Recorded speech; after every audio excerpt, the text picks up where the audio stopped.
लगेगा आपको सारी जानकारी एक ही वीडियो में मिल जाएगी। ठीक है, चलिए स्टार्ट करते हैं, बने रहिए। तो सबसे पहला सवाल जो अभी है, जो आपने अपने दोस्तों से बात किया होगा, कुछ फैकल्टीज से बात किया होगा, जिनसे आप ईडी पढ़े होंगे, गाइडेंस लिया होगा, तो आपको एक चीज़ अभी मन में आ रही होंगी कि मेरा पहला एग्जाम कब आएगा। ठीक है, मेरा फर्स्ट एलिजिबल एग्जाम कब है सीएस एग्जीक्यूटिव का।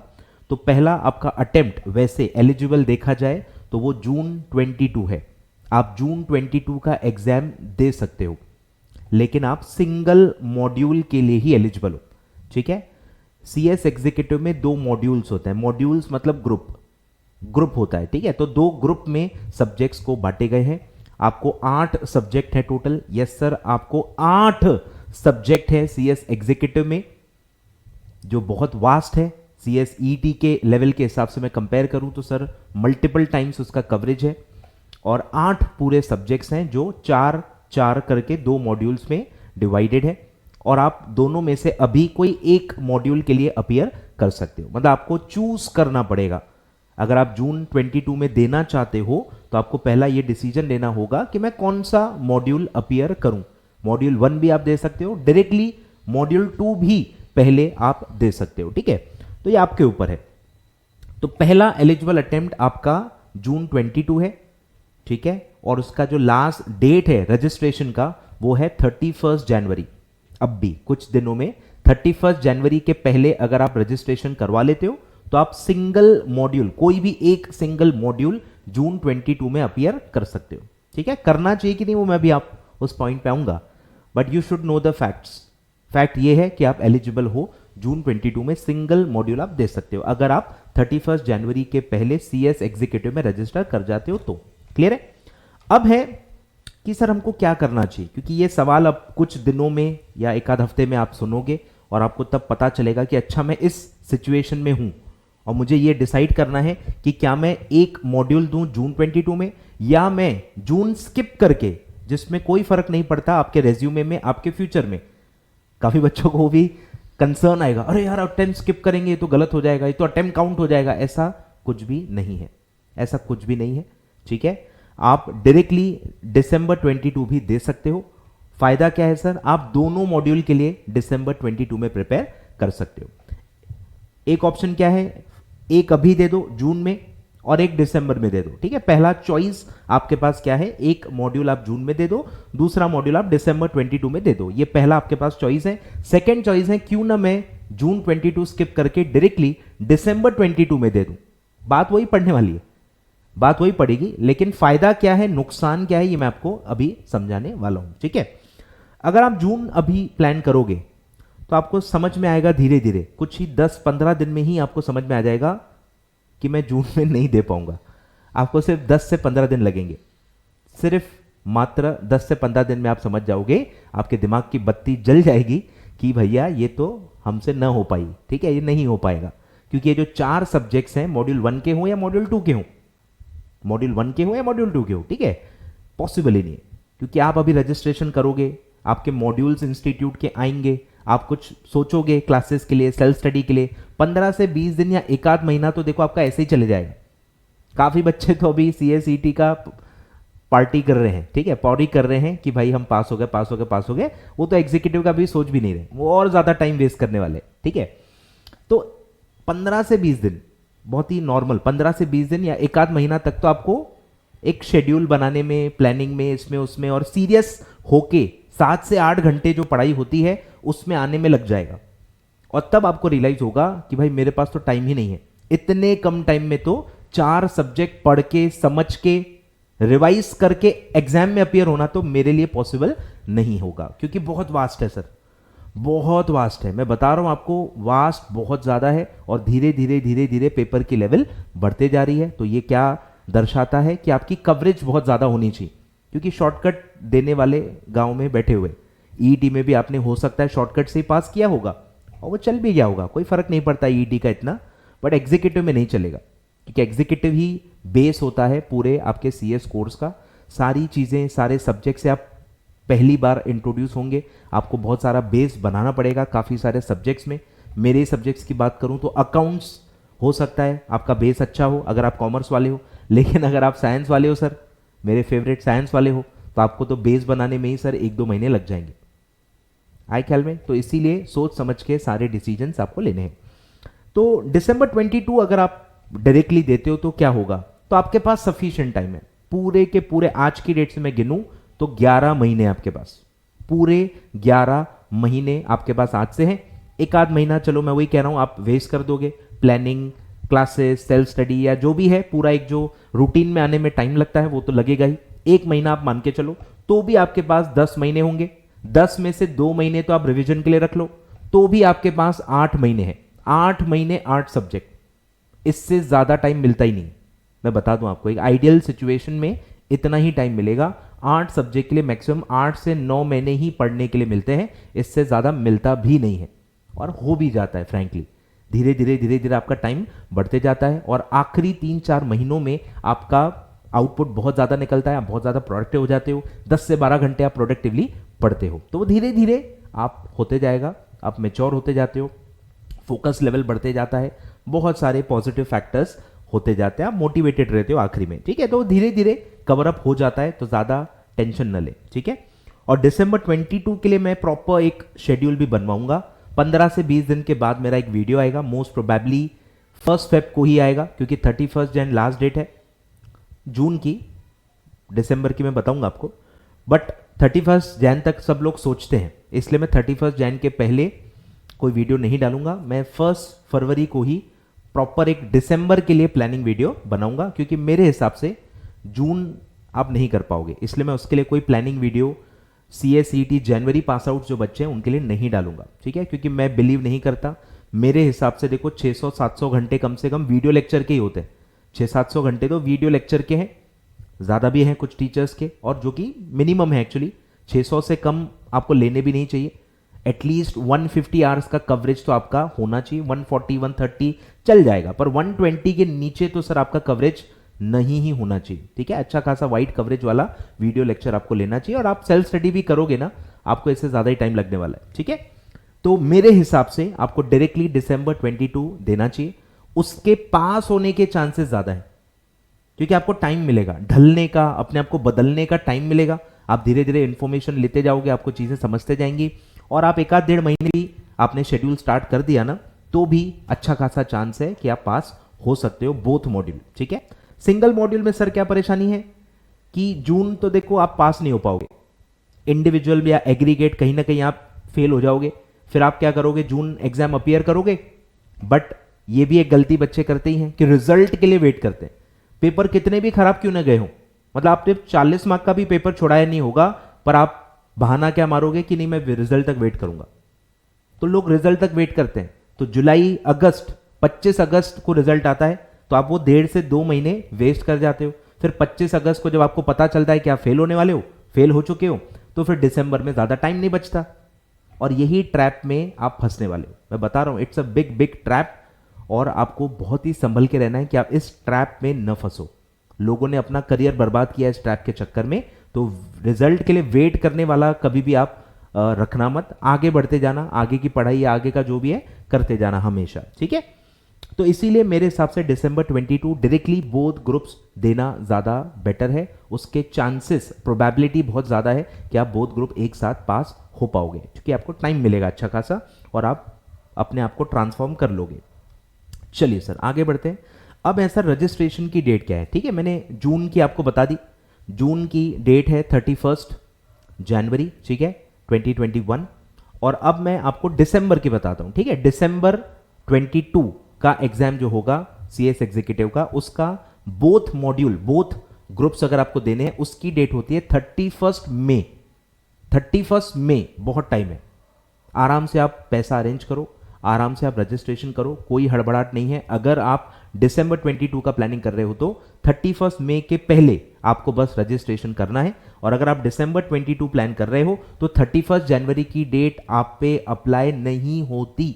काफ़ी बच्चे या काफ़ी लोग आपको कंफ्यूज करेंगे, तो मैं क्लियरली बता रहा हूं 31 जनवरी, ये जून 22 में जो एग्जाम देना चाहते हैं उनके लिए लास्ट डेट है। जो दिसंबर 22 डायरेक्टली देना चाहते हैं उनके लिए 31 जनवरी की डेट अप्लाई नहीं होती, उनकी डेट है 31 मई 2021। क्लियर है?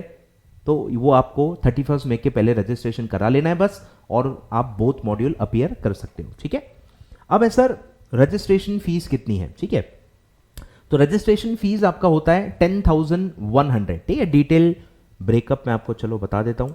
मेरा वेबसाइट है, ठीक है, मेरे वेबसाइट पे आप जा सकते हो, amittalaclasses.com मेरा वेबसाइट है। इसमें आपको जाना है अबाउट CS में, मैं सिर्फ CS में डील करता हूँ सर। तो CS में देखो EET एग्जीक्यूटिव प्रोफेशनल, ये आगे मैं आपको बताऊंगा, de novo pre exam training structure और इंपॉर्टेंट डेट, सारी जानकारी जो आप इधर उधर दर बतर भटकते रहोगे जिसके लिए एक ही जगह पे अच्छे से दी हुई है, इसी में से मैं आपको बताते जाता हूं। ठीक है, तो पहले मैं आपको डेट्स बता देता हूं। ठीक है, December 22 डेट्स, ठीक है, दिख रहा है आपको।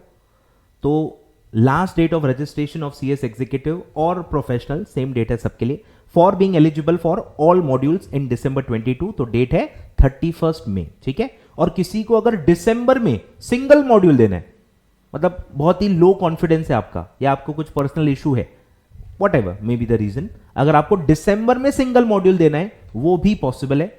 तब आपका रजिस्ट्रेशन का डेट होगा 31 जुलाई। 31 जुलाई तक आपने रजिस्टर करा लिया तो December 22 में आप सिंगल मॉड्यूल अपीयर कर सकते हो।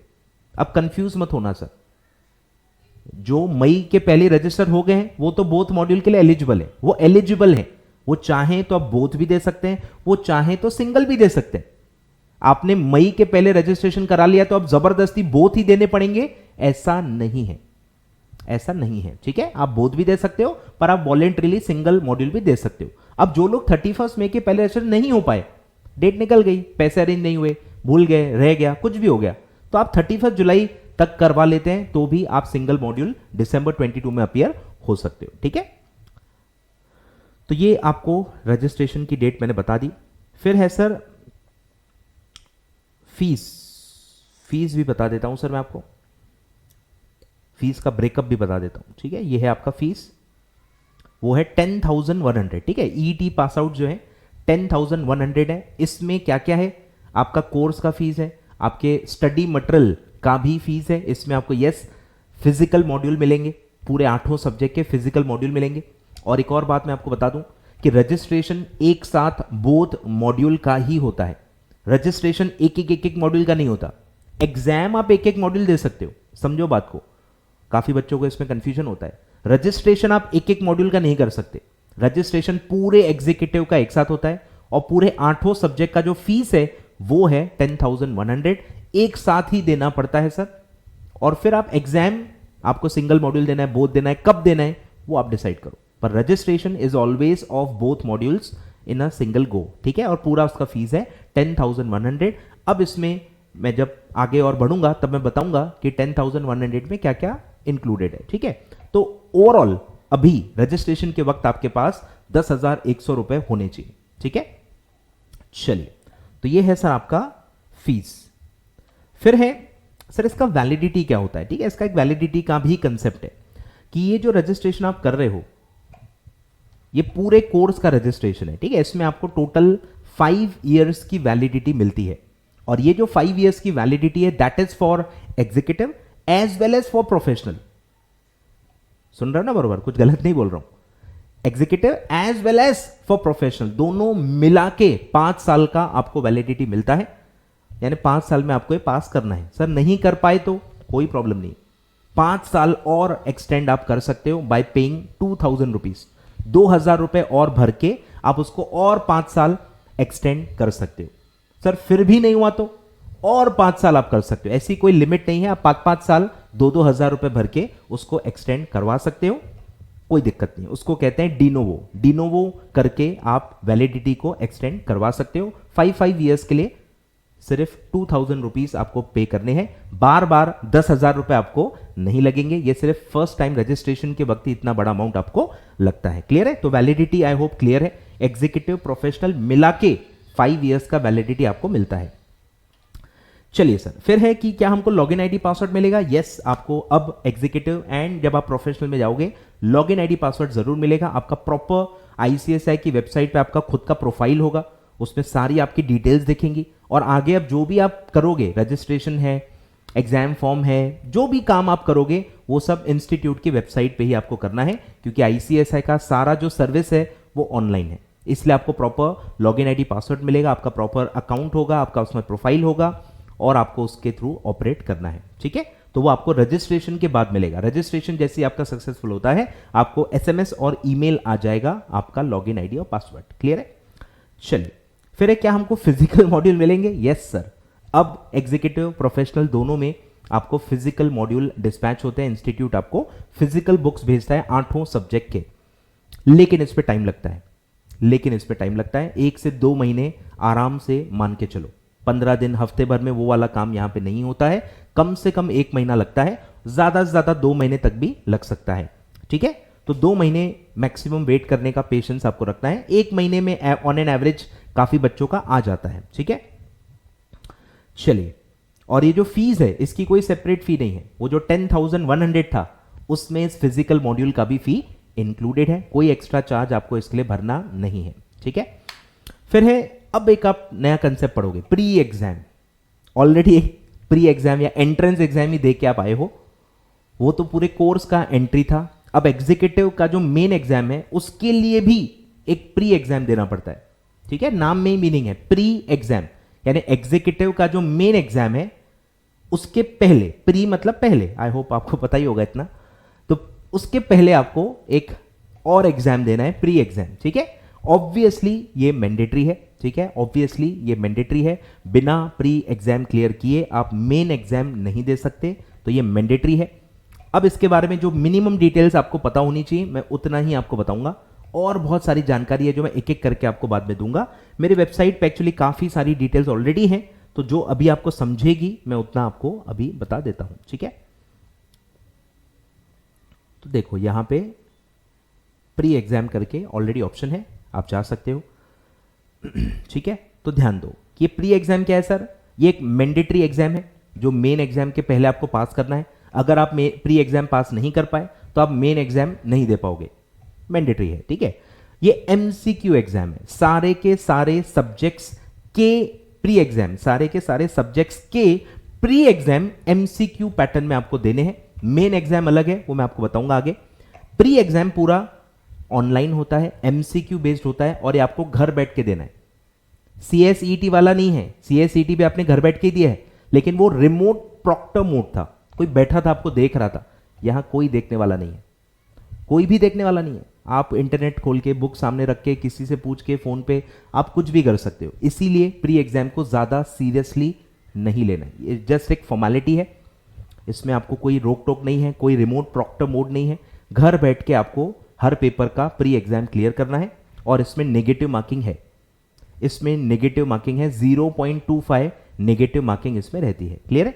ठीक है, मैंडेटरी है, ऑनलाइन है, एमसीक्यू है, सारे पेपर एमसीक्यू हैं। ठीक है, और ये मेन एग्जाम का जो एग्जाम फॉर्म होता है, रजिस्ट्रेशन अलग है, रजिस्ट्रेशन अलग है, एग्जाम फॉर्म अलग से भरना पड़ता है। तो जो एग्जाम फॉर्म आप भरते हो उसके पहले प्री एग्जाम देना होता है। सबके डेट्स मैं आपको आगे बताने वाला हूं। ठीक है, तो ये किसको अप्लाई होता है? सारे न्यू सिलेबस के बच्चों को अप्लाई होता है, executive as well as professional. Executive और प्रोफेशनल वालों को न्यू सिलेबस में प्री एग्जाम देना मैंडेटरी है। ठीक है, और जो स्विच ओवर हो गया है ओल्ड से न्यू, खैर वो आपको अप्लाई नहीं होता, तो आपको सोचने की जरूरत नहीं है। नेगेटिव मार्किंग है क्या? यस सर, हर रॉन्ग आंसर के लिए एक्स्ट्रा 0.25 मार्क्स डिडक्ट होंगे। तो जैसे अब नॉर्मली जब नेगेटिव मार्किंग नहीं होती है तो एक रॉन्ग आंसर हुआ तो 1 मार्क जाता है, 1 मार्क का क्वेश्चन है तो 1 ही मार्क जाएगा ना, बट यहां पे 0.25 एक्स्ट्रा मार्क्स जाएंगे, तो 1.25 मार्क्स आपका टोटल डिडक्ट होगा फॉर ईच रॉन्ग आंसर। ठीक है, अब ये सब वही बोल रहा हूं, टेक्निकल डिटेल्स हैं, अभी आपको इसके लिए कुछ भी नहीं करना है। प्री एग्जाम रजिस्ट्रेशन के बाद आप कभी भी दे सकते हो, और उसके कुछ लास्ट डेट्स होते हैं वो मैं आपको बताऊंगा। मतलब अच्छा खासा समय है आपके पास। अभी आपकी पढ़ाई स्टार्ट नहीं हुई है तो आप प्री एग्जाम कैसे दोगे? तो अभी लोड मत लो। काफी बच्चे ना अभी से लोड लेते हैं, अरे जब आपकी पढ़ाई चालू नहीं हुई तो प्री एग्जाम कैसे दोगे? लेट द स्टडी कंप्लीट ना, थोड़ा आधा आधा थोड़ा होने तो दो। 3-4 महीने जब हो जाएंगे, आपको अच्छी खासी आपकी पढ़ाई हो जाएगी, तब आपको ये देना है, तब आपको देना है। ठीक है, यानी आपको ऐसा समझ लो जुलाई में आप ये दे सकते हो, जुलाई अगस्त, जुलाई अगस्त सितंबर, ये 3 महीने में आपको प्री एग्जाम्स के लिए अपीयर करना है। उसके पहले सोचना भी नहीं, मतलब अपने आप पे एहसान करो, मेरे पे मत करो, अपने आप पे एहसान करो कि जून के पहले प्री एग्जाम के बारे में मत सोचो। सीएस एग्जीक्यूटिव में क्या करना है ये तो आपको सब बताएंगे, गांव में जितने भी टीचर है ना, आपको क्या करना चाहिए सब बताएंगे। मैं एकमात्र ऐसा हूं जो आपको बताएगा कि आपको क्या नहीं करना है, क्योंकि आप फंस जाओगे, आपका माइंड वहां अटक जाएगा, आप टाइम वेस्ट कर दोगे, डिमोटिवेट हो जाओगे, फालतू चीजों का टेंशन लोगे, तो ये सब नहीं करना है। तो कुछ बच्चे ऐसे होंगे ही होंगे जिनको अब भी प्री एग्जाम देना है। अरे भाई क्यों देना है, लेकिन आपने सिलेबस नहीं देखा, आपको सब्जेक्ट नहीं देखे, आप क्यों फालतू उसमें घुस रहे हो अभी। तो जून या जुलाई तक अपने आप को दूर रखना है। कितना भी लोग आपको खींचे उसके पास, आपको नहीं जाना है सर।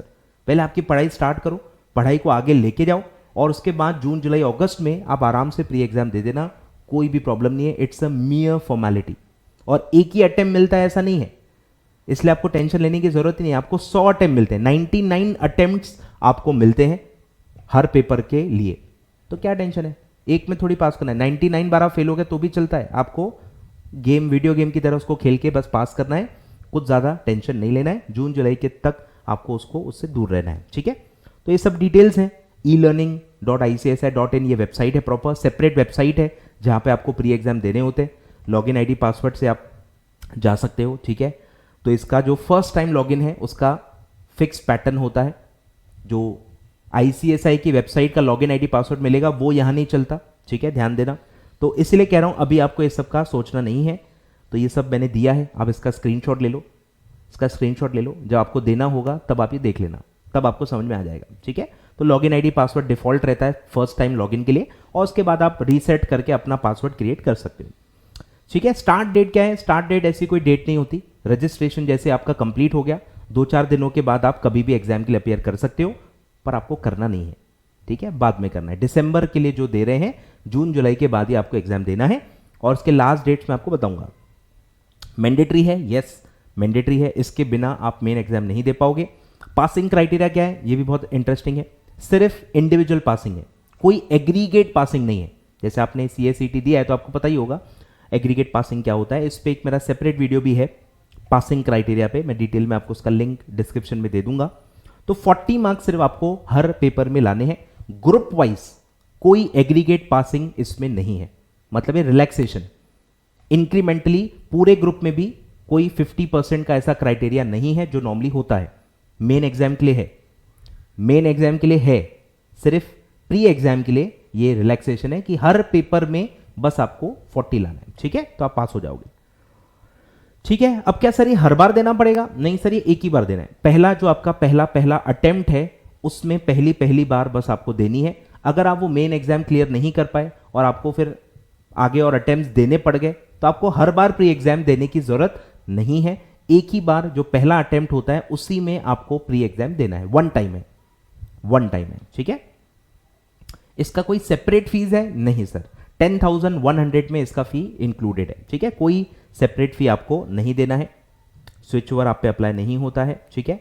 और कितने अटेम्प्ट्स में पास करना है सर, 99 to 100 अटेम्प्ट्स आपको इसका मिलेगा, हर सब्जेक्ट का 99 टाइम्स आपको चांस मिलेगा। आपको 99 टाइम्स में ये पास करना है। दिन में एक ही अटेम्प्ट आप दे सकते हो, ठीक है। रेस्ट्रिक्शन क्या है, एक दिन में एक ही बार एग्जाम दे सकते हो, अगला एग्जाम फिर नेक्स्ट डे दे सकते हो, ठीक है। तो ऐसे आप आराम से दे सकते हो। इसलिए मैं आपको कह रहा हूं कि जून जुलाई में आप चालू करो, जून जुलाई अगस्त सितंबर इसकी लास्ट डेट आती है, 3 महीने आपके पास होने चाहिए, ठीक है। तो आप आराम से जून जुलाई में भी इसके बारे में सोचोगे, जुलाई में भी स्टार्ट करोगे तो भी आराम से आपका क्लियर हो जाएगा, कोई टेंशन लेने की जरूरत नहीं है। क्लियर है, इतना मेरे हिसाब से आपको अभी जानने की जरूरत थी जो मैंने आपको बता दिया। आगे बढ़ते हैं सर। अब है ODOP क्या है, ODOP stands for one day orientation programme, ठीक है। एक नॉर्मल ओरिएंटेशन प्रोग्राम है, जैसे मैं आपको जो बता रहा हूं ये भी ओरिएंटेशन ही है, बस ये फॉर्मली आपको इंस्टीट्यूट से ये करना पड़ेगा, बैठना पड़ेगा, सब सुनना पड़ेगा, इन्फॉर्मेशन मिलेगी, बहुत और भी इन्फॉर्मेशन देते हैं ट्रेनिंग के बारे में आगे, और बहुत डिटेल इन्फॉर्मेशन होती है। ये जो हम बता रहे हैं वो सिर्फ एग्जीक्यूटिव के हिसाब से बता रहे हैं, पूरे CS कोर्स के बारे में आपको उसमें जानकारी दी जाएगी। ये भी मैंडेटरी है, इसकी कोई एग्जाम नहीं होती, ठीक है। ये बस एक प्रोग्राम है, जाके बैठ के 6 घंटे 8 घंटे जितने का भी होगा आपको बैठ के अटेंड करना है और उसका एक सर्टिफिकेट ले लेना है। कोविड की वजह से ये ऑनलाइन हो रहा है, तो इसके बारे में आपको आपका जो भी नियरेस्ट ब्रांच है आईसीएसआई का, वहां से कोई ना कोई ईमेल आ जाएगा, या आप नियरेस्ट ब्रांच में जाके विजिट कर लें, या ऑनलाइन ही आपको ईमेल आ जाएगा। कोई अगर प्रोग्राम होना होगा या शेड्यूल्ड होगा तो उसका आपको ईमेल के थ्रू जानकारी मिल जाएगी। ठीक है, तो ईमेल पढ़ते रहें, बस इतना ही आपको करना है, ईमेल पढ़ते रहें। जब भी ये होगा आप अटेंड कर लेना, आपके तरफ से और कुछ नहीं है, बस 1 डे का है, 1 डे का है, अटेंड करना है, खत्म करना है। ये भी एक फॉर्मेलिटी की तरह लेना है, बट ये भी मैंडेटरी है। अगर आप ओडीओपी नहीं कर पाए सर तो मेन एग्जाम नहीं दे पाओगे, तो टेंशन भी नहीं लेना है, लेकिन बहुत ज़्यादा समझ रहे हो, मतलब भूल भी नहीं जाना है, ध्यान रखना है बस कि भाई मेरे पास 6, 7, 8 महीने हैं, दिसंबर जो दे रहे हैं, तो बीच में कभी भी जो मिला वो आप कर लेना अटेंड। ठीक है, फिर है कि सर ये कितना टफ है। ठीक है, ये मैं कह रहा था, मैं एक्सपीरियंस भी आपको शेयर करूंगा, रियलिस्टिक बातें आपको पूरी बताऊंगा कि सर ईटी के मुकाबले एग्जीक्यूटिव कितना टफ है। ठीक है, मेरे हिसाब से कम 10 टाइम्स तो टफ है, 10 टाइम्स टफ है। क्यों सर, रीजंस क्या है? पहला है सब्जेक्ट्स डबल है, सब्जेक्ट्स डबल, 4 थे ईटी में, अब सीधे 8 सब्जेक्ट है। सेकंड की जो उसका स्कोप है, जो उसका कवरेज है वो भी डबल है, डबल से भी ज्यादा होगा, मल्टीपल टाइम्स आपका कवरेज बहुत ज्यादा है हर सब्जेक्ट का। थर्ड, ईटी ऑनलाइन था, लिखा ही नहीं आपने कुछ, यहां 8 में से 5 पेपर रिटन है, 8 में से 5 पेपर रिटन पेपर्स हैं, तो आपको अब लिखना पड़ेगा। आपकी स्पीड, हैंडराइटिंग, ग्रामर, हर चीज अब मायने रखेगी। 8 में से 5 रिटन पेपर्स हैं और 3 एमसीक्यू है, तो आपको सिर्फ टिक लगाना है। ऑनलाइन नहीं, सेंटर बेस्ड एग्जाम होता है इसका, और आपको मेन एग्जाम जो एमसीक्यू पेपर है वो सेंटर बेस्ड ही है, पेपर पे आपको सर्कल करने होते हैं। ठीक है, और उसमें भी नेगेटिव मार्किंग होती है। ठीक है, तो ऐसा है, तो 5 पेपर रिटन है, सीएसईटी में तो कुछ रिटन था ही नहीं। फिर एमसीक्यू में भी ईटी में कोई नेगेटिव मार्किंग नहीं थी, पर अब जो 3 पेपर आप एमसीक्यू बेस्ड भी दोगे उसमें भी नेगेटिव मार्किंग रहेगी। टाइम फैक्टर, चलो सीएसईटी के लिए भी कम टाइम ही होता है, पर यहां पे भी आप देख रहे हो कट टू कट टाइम है, कट टू कट टाइम है, 8 सब्जेक्ट्स 8 महीने, एक सब्जेक्ट के लिए 1 महीना है बस। ठीक है, तो बहुत टाइम कम है, कम टाइम में आपको ये चीजें करनी है, हाई प्रेशर गेम ये होने वाला है आपके लिए। तो जो स्टार्टिंग से पढ़ेंगे, ठीक है, आसान भी है एक्चुअली, अगर आप डिसिप्लिन्ड हो स्टार्टिंग से, जैसे 1 फरवरी से भी अगर आपने स्टार्ट कर दिया, प्रॉपर दिसंबर एंड तक आप पढ़ रहे हो, आराम से आप बोथ मॉड्यूल सिंगल गो में क्लियर कर जाओगे। मैं बता रहा हूं बहुत ईजी है, अगर आप स्टार्टिंग से करो, डिसिप्लिन्ड वे में करोगे, गलतियां कम से कम करोगे। देखो गलतियां तो होंगी आपसे, गलत डिसीजन आप लोगे लोगे, कोशिश क्या करनी है, कम से कम गलतियां करो ताकि डैमेज कम से कम हो। तो डिसीजन बहुत सोच समझ के लेने हैं, time to time right decisions आपको लेना है, आप आराम से पास हो सकते हो। प्रॉब्लम क्या होती है, लोग डिसीजन डिले करते हैं, टाइम वेस्ट करते हैं, सही टाइम पे सही डिसीजन नहीं लेते हैं, गलत टाइम पे गलत चीज़ों का टेंशन ले लेते हैं और उसमें टाइम वेस्ट कर जाते हैं, और इसीलिए फिर वो 2 ग्रुप से 1 ग्रुप, कॉन्फिडेंस नहीं आ रहा, टेंशन, और वो टेंशन फैलाएंगे। तो ये सब होता है सीएस एग्जीक्यूटिव में। ठीक है, तो ये सब नहीं करना है, अपना खुद का शेड्यूल रखना है, खुद का जो कैपेसिटी है आपका उसको समझना है, उसके हिसाब से प्रॉपर शेड्यूल करना है। ठीक है, तो काफी टफ है, इसीलिए सीरियसनेस, डिसिप्लिन, मोटिवेशन सब आपको लगने वाला है। जैसे आपने ईटी क्लियर कर लिया होगा वैसा यहां पे काम नहीं चलेगा। ठीक है, अब है सर एग्जाम फॉर्म। ठीक है, रजिस्ट्रेशन अलग है, एग्जाम फॉर्म अलग है, अलग से एग्जाम फॉर्म भरना पड़ता है। अब एग्जाम फॉर्म भरने के लिए आप तभी एलिजिबल हो जब आपने ओडीओपी क्लियर कर लिया है, जब आपने प्री एग्जाम क्लियर कर लिया है। ये दोनों क्लियर करने के बाद ही आप एग्जाम फॉर्म भर पाओगे। क्लियर है? चलिए, तो अब डेट्स क्या है सर, दिसंबर के डेट्स क्या है, इनके भी मैं लिंक्स दे दूंगा, साइट के लिंक मैं आपको दे दूंगा, आप आराम से बैठ के देख सकते हो, कोई टेंशन नहीं है। ठीक है, स्टार्ट डेट है सर 26 अगस्त। 26 अगस्त से फॉर्म खुलते हैं, एग्जाम फॉर्म खुलते हैं दिसंबर 22 के। 26 अगस्त से 25 सितंबर, ऑलमोस्ट 1 महीना पूरा आपको मिलता है, आप एग्जाम फॉर्म भर सकते हो। और एग्जाम फॉर्म की अलग से फीस लगती है, अलग से फीस लगती है। वो जो 10,100 है उसमें आपके कोर्स की फीस है, उसमें मॉड्यूल्स की फीस है, फिजिकल मॉड्यूल्स की, उसमें प्री एग्जाम की भी फीस है, उसमें ओडीओपी की भी फीस है, उसमें ओडीओपी के भी 600 रुपए इंक्लूडेड है। 1,000 रुपए प्री एग्जाम के होते हैं वो भी इंक्लूडेड है, 600 रुपए आपके ओडीओपी के होते हैं वो भी इंक्लूडेड है, मॉड्यूल्स की भी फी इंक्लूडेड है। सिर्फ एक ही फीस है जो उसमें इंक्लूडेड नहीं है, जो आपको अलग से भरनी है, वो है एग्जाम फॉर्म। 1200 रुपए पर मॉड्यूल, बोथ दे रहे हो तो 2400 आपको अलग से भरने पड़ेंगे, ठीक है। तो 10,100 प्लस 2,400 यानी 12,500 आपका टोटल खर्चा होने वाला है, ठीक है। तो 26 अगस्त से लेके 25 सितंबर तक विदाउट लेट फी आप फॉर्म भर सकते हो। अगर किसी की ये डेट निकल गई तो एक्स्ट्रा डेज मिलते हैं, लेट फी भर के आप भी फॉर्म भर सकते हो, तो वो है 10 अक्टूबर, 15 दिन आपको और मिलते हैं।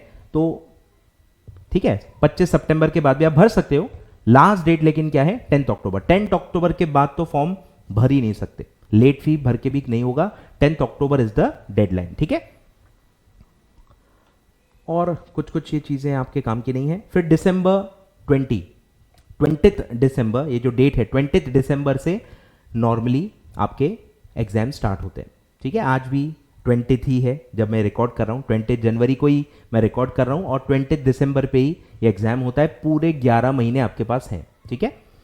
चलिए, और फिर फरवरी 2023 में इसका रिजल्ट आता है, 25 फरवरी को इसका रिजल्ट आएगा, ठीक है। तो ये पूरा आपका टाइमलाइन होने वाला है। रजिस्ट्रेशन आपको करना है 31 मई के पहले, फिर उसी बीच में फिर आप कभी भी प्री एग्जाम ओडीओपी आप आराम से दे देना। फिर 26 अगस्त से लेके 25 सितंबर के बीच में कभी भी आप एग्जाम फॉर्म फाइल कर सकते हो। तो आप सितंबर महीना पकड़ लो, सितंबर में आपको एग्जाम फॉर्म भरना है, तो सितंबर के पहले प्री एग्जाम भी क्लियर हो जाना चाहिए और ओडीओपी भी आपका हो जाना चाहिए, क्लियर है।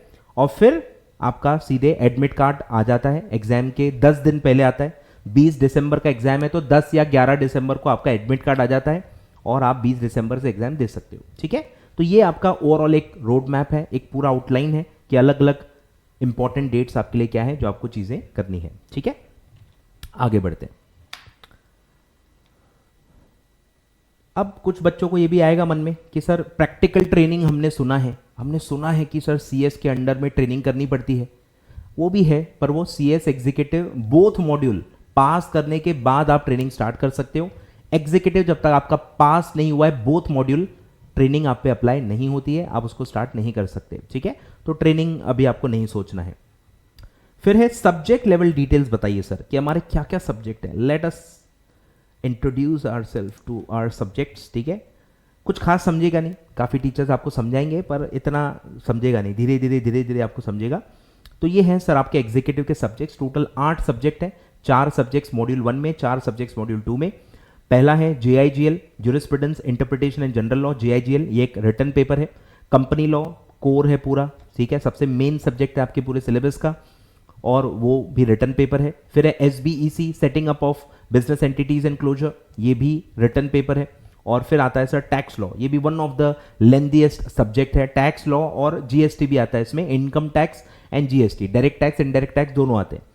100 मार्क का ही है, ठीक है। और ये MCQ है, नोट करते जाना है। टैक्स आपका MCQ पेपर है। मॉड्यूल 1 में 3 पेपर रिटन है और 1 ही पेपर MCQ है। मॉड्यूल 1 में 3 पेपर रिटन है, 1 ही पेपर MCQ है, ठीक है। और मॉड्यूल 2 में है corporate and management accounting, accounting subject है, नॉर्मल MCQ है। Security law and capital market, ये भी one of the core subject है आपका कंपनी सेक्रेटरी कोर्स का, फाइनल में भी आता है ये, तो ये रिटन पेपर है।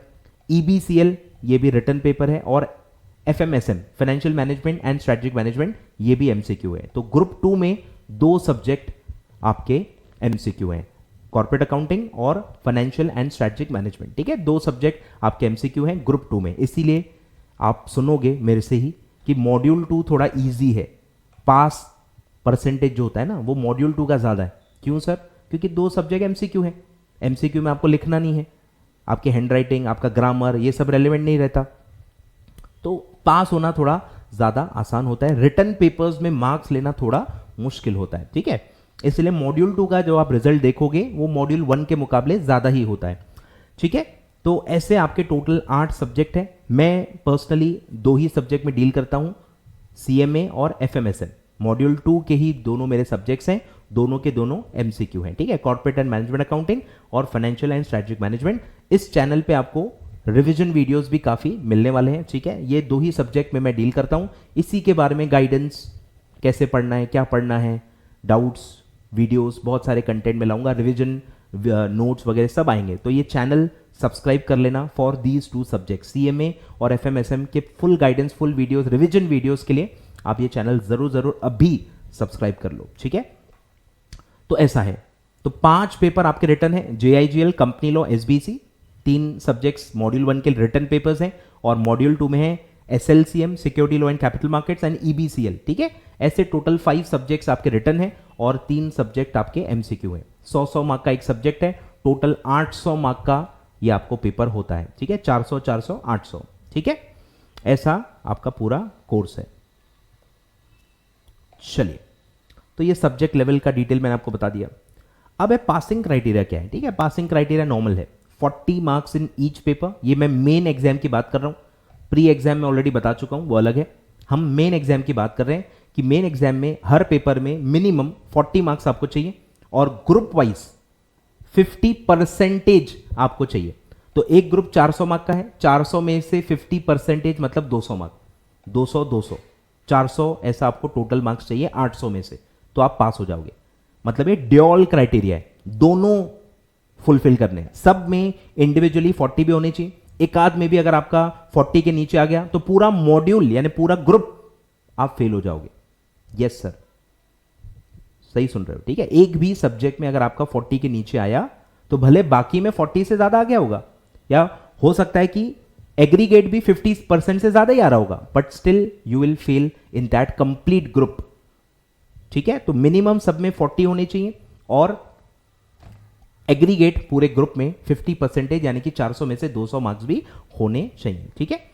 अब इसमें सेट ऑफ का भी बेनिफिट होता है कि अगर कोई एक ग्रुप में एग्रीगेट आपकी नहीं निकल रही, अगर कोई एक ग्रुप में आपकी एग्रीगेट नहीं निकल रही, मतलब आपको सब में 40 है, 40 40 40 40, चारों में 40 40 40 हैं, पर फिर भी टोटल कितना होता है 160, टोटल तो 160 होगा और आपको तो 200 चाहिए ना। तो ये जो शॉर्टफॉल है इंडिविजुअल पास होने के बाद, अगर आप एग्रीगेट में फेल हो रहे हो तो ये जो शॉर्टफॉल है कोई एक ग्रुप का, वो आप दूसरे ग्रुप से सेट ऑफ कर सकते हो। तो अगर आपको एक मॉड्यूल में 180 मार्क्स है, सब में 40 40 के ऊपर ही है, बट 4 में मिला के 180 ही है, 200 नहीं है, 20 मार्क्स से आप फेल हो गए हो। लेकिन अगर यही 20 मार्क्स आपके पास एक्स्ट्रा हैं मॉड्यूल 2 में, तो आप दोनों को सेट ऑफ कर सकते हो। तो एक में अगर 180 है और दूसरे में अगर 220 है, 200 पासिंग के लिए चाहिए, वहां 220 है, 20 मार्क्स वहां पे एक्स्ट्रा है, तो वो जो एक्स्ट्रा मार्क्स 20 है मॉड्यूल 2 में, वो आप मॉड्यूल 2 के शॉर्टफॉल के अगेंस्ट सेट ऑफ कर सकते हो। ये एडवांटेज आपको मिलता है जब आप बोथ मॉड्यूल एक साथ अपीयर करते हो। अगर आप एक ही मॉड्यूल अपीयर करोगे तो ये बेनिफिट कैसे मिलेगा, क्लियर है। तो बोथ मॉड्यूल का ये भी फायदा होता है कि ग्रुप 2 में टिपिकली 200 क्रॉस हो जाता है, क्योंकि 2 सब्जेक्ट एमसीक्यू है, और मॉड्यूल 1 में आपका शॉर्टफॉल आता है 10 मार्क 15 मार्क, कुछ ना कुछ शॉर्टफॉल आता है काफी बच्चों का, और काफी बच्चे ये बेनिफिट लेते हैं।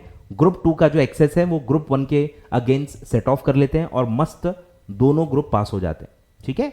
और जानकारी मैं इसकी दूंगा, अभी नहीं भी समझा होगा कोई प्रॉब्लम नहीं है, आप चैनल तो सब्सक्राइब कर ही रहे हो, और मैं डिटेल में इसको बाद में समझाने वाला हूं, ठीक है।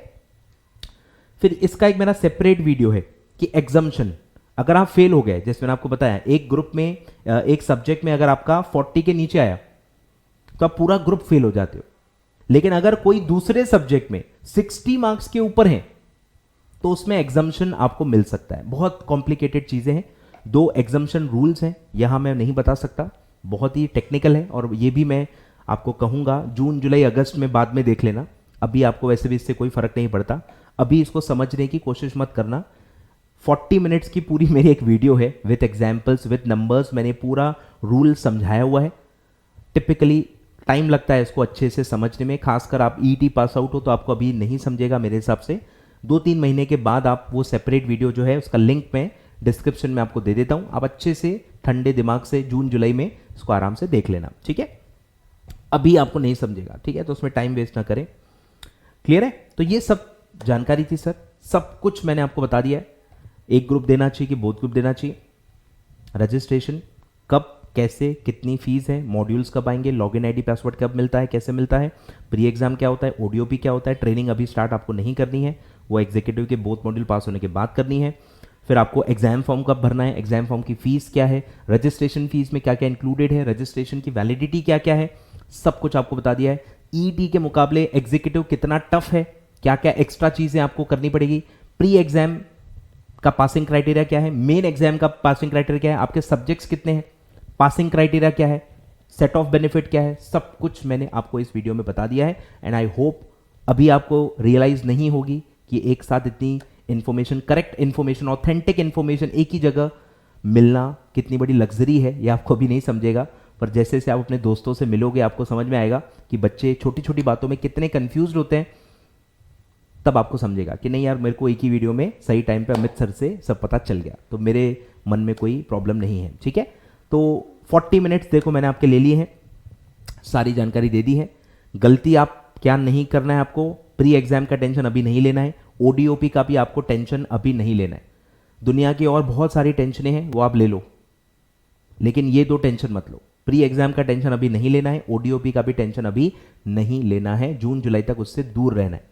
अभी सिर्फ क्या करना है, रजिस्ट्रेशन, वो भी मई तक आपके पास टाइम है। अगर आप दिसंबर 22 प्लान कर रहे हो तो रजिस्ट्रेशन की भी कोई घाई गड़बड़ नहीं है, सिर्फ पढ़ाई स्टार्ट करना बहुत जरूरी है, क्योंकि आपके पास 8 महीने हैं, 8 सब्जेक्ट्स आपको लेक्चर देख के सेल्फ स्टडी करनी है, तो टाइम बहुत कम है। पढ़ाई जल्दी स्टार्ट करना, जल्दी से 5, 6, 7 घंटे के शेड्यूल में अपने आप को लाना, ये सबसे बड़ी प्रायोरिटी आपकी होनी चाहिए। पूरे वीडियो में सबसे इंपॉर्टेंट बात मैं कहूंगा तो यही है कि जल्दी पढ़ाई स्टार्ट करो, टाइम वेस्ट मत करो। अब रजिस्ट्रेशन की डेट बहुत आगे है, अगर आप दिसंबर दे रहे हो, एग्जाम फॉर्म कुछ नहीं है, प्री एग्जाम कुछ नहीं है, ओडीपी कुछ नहीं, कुछ भी अर्जेंट नहीं है आपके लिए। एक ही बात आपके लिए अर्जेंट है, पढ़ाई स्टार्ट करो, प्लान कर लो कितने सब्जेक्ट्स आप सेल्फ करोगे, कितने क्लासेस लोगे, किससे क्लासेस लोगे, कब स्टार्ट करोगे, कब खत्म होंगी, एट अ टाइम कितने सब्जेक्ट्स पढ़ने हैं। अगर आप बोथ ग्रुप प्लान कर रहे हो तो एट अ टाइम कितने सब्जेक्ट आपको करने हैं, फिर वो कब कंप्लीट होंगे, फिर बचे सब्जेक्ट कब होंगे, ये पूरा प्लानिंग स्टडी शेड्यूल आपको बनाना है। जल्दी से जल्दी 5-6 घंटे पढ़ने की हैबिट आपको डालनी है, धीरे धीरे धीरे अपने आप वो बढ़ते जाएगी, उसकी आपको टेंशन बिल्कुल नहीं लेनी है। 5 से 6 घंटे बस आपको पढ़ने का डिसिप्लिन मेंटेन करना है। अगर आपने वो कर दिया सर, फरवरी से ही अगर आपकी पढ़ाई स्टार्ट हो गई, फरवरी में ही आपके 5 से 6 घंटे का शेड्यूल बनना चालू हो गया, तो आप बहुत ही अच्छे पोजीशन में होंगे to pass both group in CS executive दिसंबर 22 एग्जाम्स। ठीक है, तो ये था सर, सारी इंफॉर्मेशन आपको दे दी है। ठीक है, चैनल ज़रूर सब्सक्राइब करना भाई, और बहुत सारे इंफॉर्मेशन मैं आपको देते रहूँगा, टाइम टू टाइम गाइडेंस आपको मैं देते रहूँगा इस चैनल पे। ठीक है, फिर मिलते हैं कोई और टॉपिक पे, और आपकी पूरी जर्नी में आपके साथ मैं रहूँगा। ठीक है, चलिए, thank you so much for watching the video.